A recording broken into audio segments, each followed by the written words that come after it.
అని అనుకున్నప్పుడు ఏదైనా పని చేయాలనుకున్నప్పుడు చేతులు పెట్టుకోక ఆటంకం లేకుండా చేయాలనుకుంటాం. ఆటంకపరిస్తే నా స్వాతంత్ర్యం భంగపడుతున్నారు. కాబట్టి మంచి పని చేయడంలో మనం ముందుకు సాగాలి. ఒకప్పుడు ప్రతి సహకారం ఉండేది, అంటే ప్రజల పాటు బాడంగా కాల్ చేసేవాళ్ళు. అయితే అది ఈ దినాల్లో మనకు కనిపించడం లేదు. కానీ ఇంకా కొన్ని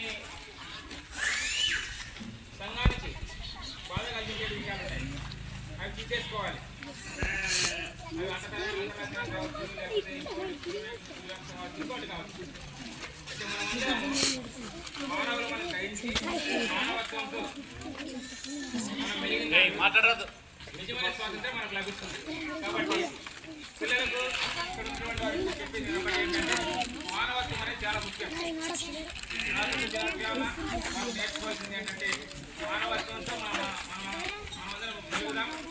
ఆ విధంగా మనం మన స్కూల్ అభివృద్ధికి, గ్రామాభివృద్ధికి, తర్వాత దేశాభివృద్ధికి పాల్గొందాం.